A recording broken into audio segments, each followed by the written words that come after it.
Graham Onions claimed his second 5-wicket haul of the LV County Championship summer as his Durham side moved ahead of Middlesex on the second day of their important game at the Emirates Durham International Cricket Ground.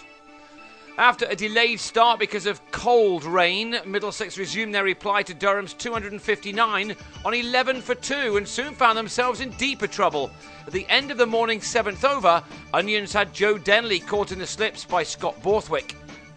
David Milan followed 6 runs later, Onions claiming his 3rd wicket of the innings with an LBW, although the batsman may have been unlucky with the height.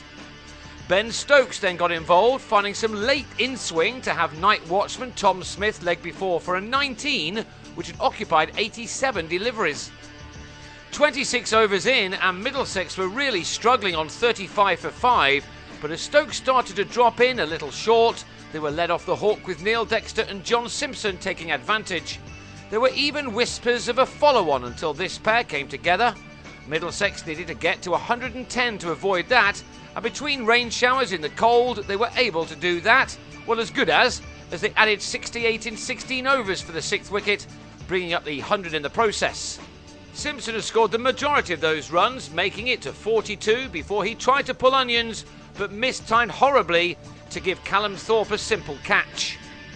Phil Mustard had said at the end of day 1 that his side's 259 would turn out to be a challenging total, and so it seemed when Gareth Berg was the 7th man out with a score on 119, Onions with the 18th 5-wicket haul of his career, and all this in front of the England selector James Whittaker.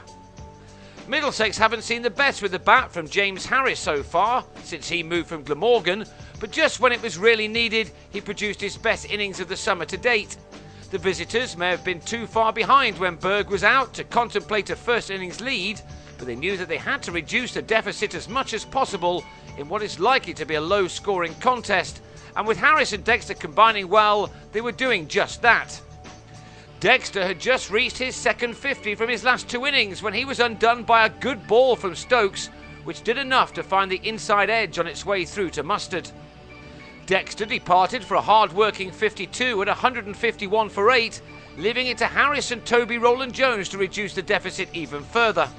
Roland-Jones is a bowler who is improving all the time with a bat in his hand.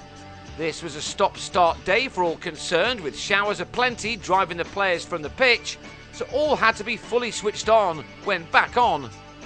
Harris certainly was. With him and his partner going pretty well, the deficit was reduced to 63, with Harris moving on to 37. But he and Roland-Jones fell in the space of 6 balls to end the innings. Harris could hardly believe what he'd done when he managed to drag a rank full toss from Borthwick to Gareth Breeze, while Roland-Jones fell in the next over, chipping Mark Wood to Onions at mid-on. With Onions taking 5 for 39, Middlesex were all out for 196 to miss out on a batting point and to trail by 63 runs on first innings. And that lead for Durham was taken into 3 figures in the remaining 11 overs of the showery day. Mark Stoneman took the bowlers on, even though it was late in the day.